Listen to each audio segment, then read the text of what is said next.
Why do they never go in for me? Hey VC, I'm back again, yes, with something I haven't done seemingly for a while, vinyl Wodge. More vinyl records, there we go. Still got loads and shed loads of CDs to show, so they'll be coming up later. But I thought I'd just start picking up the slack with my vinyl purchases. These go back to November-ish. It's only 3 months ago, 2.5 months ago, something like that. But first off, I'm finally going to get around to show what I actually got from my daughter, my lovely, lovely daughter, what I got for Christmas. I got one album, which is very special. Well, to me it is anyway. And one CD. And it's a CD. She only had a certain amount of money that she had to put towards this. So I'm really happy with the fact that she got me anything. She's only 8, so her mum helps her out. So the CD I got was that one, and I love this album. This is Queens of Stone Age. This is, and I've forgotten the name of the blooming CD. I can't read that. Like Clockwork. Good dear, oh dear. I love this album. I don't actually own any Queens on vinyl. I've got everything on CD apart from Villains, which I haven't got into yet. Maybe I should just bite the bullet and dive into it, really. But that is fantastic. So many good songs on this album. Things like If I Had a Tail, My God Is a Sun, Smooth Sailing, Keep Your Eyes Peeled, I Sat by the Ocean. It's just a brilliant album start to finish.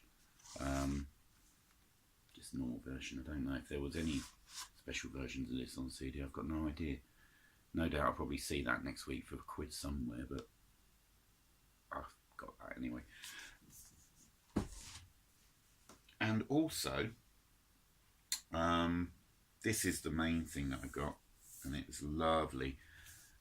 I gave a list of records that I was looking for, that I wanted, because when people buy me presents, when they say they're going to buy me something, I go for new stuff rather than, stuff that I'm not necessarily going to pick up. And this is it. So this is OK Not OK, the reissue of OK Computer by Radiohead, of course. It's the black vinyl version, which is I'm just chuffed to bits with. So it's the 3-disc version with the new tracks. New tracks, I Promise, Man of War, and Lift. That's right, isn't it?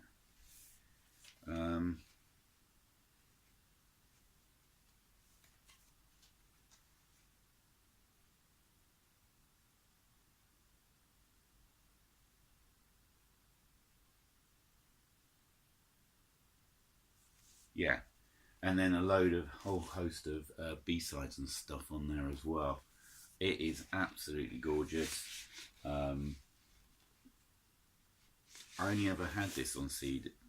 Yeah, I only ever had this on CD, so it's just absolutely such a gorgeous, gorgeous package to have got.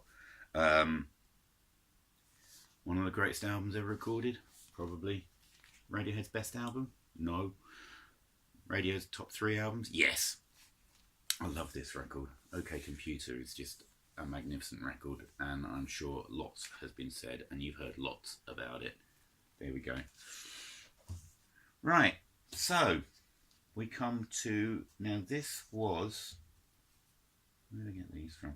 They're a mix of, right, okay, that was, yeah, I've got a few. That's right. The first batch are from a car boot sale in November, and the other 3 I got online, got from eBay. In I want one record, I think. I know, and I go, well, I'll talk about that later. Right, I found an equal for the cheapest record I've ever bought, cheapest album I've ever bought, that I paid money for, not that I got free. I've got other records for free, but the record holder for this was 10p for a Charlie Rich album, and to that I can now add Feargal Sharkey's debut album, which I I don't know, this guy was just selling everything off for 10p. He had a few records and this was there. And it's in great shape. I was really concerned because it was raining that day and the records were getting wet. And I think I came along at just the right time. The rain had just started, so it didn't get that wet. But I had to quarantine this from the other records so that I got that day, so they didn't get wet. But it's in great shape. I dried it off and I managed it, and the record is brilliant. This is a great album, great 80s pop album. Obviously best known for being the lead singer of the Undertones. But he actually had a UK #1 with this, where he had a Good Heart, which was written by Maria McKee, about, now I've forgotten his name, now it's probably on, Good Heart is about a relationship that Maria McKee had with the keyboard player from Tom Petty and the Heartbreakers. And I'm looking on the record for his name because the second single of this track, of this album, New Little Thief, was written by the keyboard player. Oh god, Benmont Tench.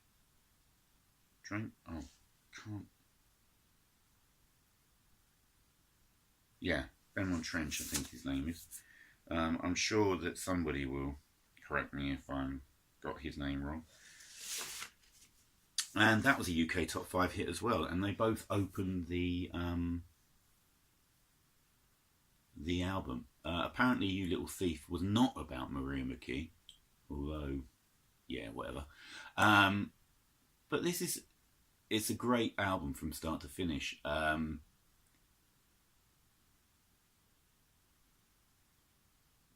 Ends with a bit of a dodgy cover of It's All Over Now. Not the greatest cover of that, but it's a great album. 10p, it's worth it in anybody's money. Right, also picked up a copy of this. This is cracking 80s pop. You know, you watch my channel, you know I'm dead into 80s stuff. I might pick an album up at a car boot for like 1 track, 2 tracks, and this was a really good listen. This is Laura Branigan. So this has got Self-Control on it. It is called Self-Control, the album. The rest of the album's okay. It's not, it's kind of more forgettable 80s pop, but it's just worth it having for Self-Control. I really like that track. And I guess I'm slowly picking up loads and loads of stuff that I liked in the 80s, but I didn't have the money to buy. So I heard them on the radio. So that was quite cool. I then picked up a couple of albums by the same band, and these were £3 each. And I was, oh yeah, that one was as well. That was that. Ow! Bashed my elbow. No, there. Right. Okay. So I picked up a couple of albums from the same band, and that band is ELO. I'm slowly getting an ELO collection together. I think this is my. I've got 3 now, maybe 4, can't remember. So the first one I got is Discovery, and this was released in, I think, 79. That one was 81. So we got, I mean, one of my favourite ELO tracks, A Diary of Horace Wimp. I think that is just brilliant. And also it's got Don't Bring Me Down, which is probably my favourite ELO track. Really lovely condition. It plays marvellously well. Lovely cover. They really did make some nice covers, ELO, didn't they? This is a great album. I really enjoyed listening to this. I guess I'm slowly getting into ELO. I had them. I tell you what put me off ELO was Free as a Bird by the Beatles. I hated that, and I put it all down to Jeff Lynne's production, because I thought the production was bloody awful. The idea was brilliant, but the I don't know, I can't listen to that song. Although I might have to, because I just bought Anthology 1 on CD, so I'm going to have to listen to it, I suppose. Give it another chance anyway. But that put me off listening to ELO for the longest time, which may sound really dense and stupid, but you know what you're like. When you get certain prejudices in your head, it takes a while to overcome them. And I bought an ELO Greatest Hits, and I thought, because I love Don't Bring Me Down, and I thought, right, I'll get that and see, and that's just led me into listening to them more. So there we go. So there's that one. I know these aren't considered to be their best albums, but I am slowly getting there. And I got Time, which is a really enjoyable listen. Supposedly, a concept album about a guy who goes back to the future and, I don't know, some future conceit or some... And nobody really knows what it's about, to be honest. It doesn't really matter. The music's pretty good. It's kind of disco yellow. What were the singles off this? Hold On Tight. Ticket to the Moon was a single, wasn't it? But I really enjoyed listening to this. I mean, I know they went through several stylistic changes, and they were sort of...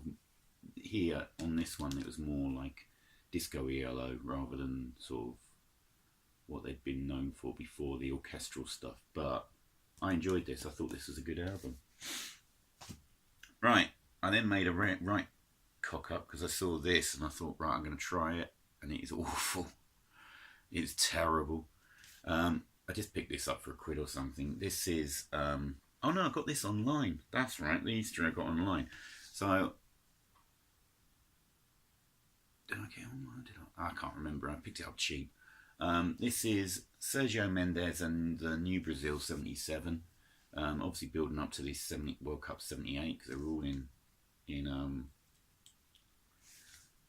Brazil national kit with the number 77 on all their shirts. And what's interesting on the back cover, there's Pele. But this is just bland Miyazaki rubbish. The vocals are awful. The best songs on here, I think, are the... Now, I've only played this once, so I might have to play some of it again. But there's a couple of decent instrumentals on there, kind of like that, get that carnival feel. But really, not a good album. Really not happy with this one. That might just stay in the collection. As I've said before, I'd never get rid of anything, even if I hate it. So, I don't know what I'm going to do with that, actually. We'll see. Right, and then these two I definitely picked up online. I'll do that one first. I finally, now the cover's in appalling shape, but the record is really quite good. I finally got an Animals album. This is my first Animals, I think, CD, record, anything. I don't think I've got anything else. So it's a British compilation. Cover was awful, with tape all over it. I did get it cheap. The most of the Animals, British compilation from, I guess, from the 70s probably. Still got tape on that side. It's just, yeah, cover's awful. I do see this in charity shops where the covers are usually alright, but the records are red. So if I see another one of these, then I'll buy another cover. But what can you say about this? Absolutely brilliant stuff. I mean, of course, it's got House of the Rising Sun on it. We've got to get out of this place. Let the good times roll. Bring it on home to me. I'm so glad I finally got some Animals. Lise, finally there. Brilliant stuff. And then just to round up this little batch, as you've probably seen, people who regularly watch, I've been tracking down all the missing Annie Lennox stuff that I don't have after doing the Eurythmics video I did. And I've got a copy of Luminous Basement, which was the third Tourists album. This is kind of pub rocky, power poppy, sort of retro pop. So it's 60s based. Not as good as the second album, which is, I can see the cover in my head, but I've completely forgotten what it's called. The one with the dusty cover on it. Only Want to Be With You. And So Good to Be Back Home Again. That one, which is called Reality something? I can't remember. But this is, it's okay. What's interesting about this one is wasn't a big hit. I think it only got to number 75 in the UK. Really, really disappointing chart position. And really it kind of contributed to the breakup, I guess, because they'd had all that success with the second album.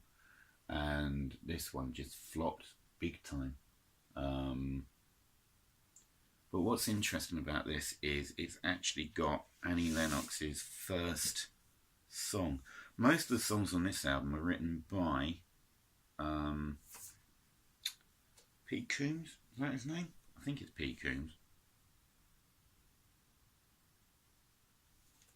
Which I'm not sure. Yeah, Pete Coombs. Because Tourists were basically his band, and Dave and Annie just happened to be in them. But here we've got Annie's first song, as far as I'm aware, called One Step Nearer the Edge. And you can hear the future Annie coming through on there. Its vocals are so much better. I mean, most of the time she sings in a kind of a 60s style without all the lung bursting that she did later on. Which is fine for the record, it fits. But that song, One Step Nearer the Edge, you can see how she would develop lyrically. It's there, it fits in with the rest of her writing, and her vocals are, it stands out from the rest of the album as like, oh, there you go, that's the beginning of the Eurythmics. Maybe she had some help on it with Dave Stewart, I don't know. It just says it's just an Annie Lennox solo credit on there, so I don't know. But yeah, I'm happy I've got it. It's not as good as the second one, but it's good. Okay, that's it for now.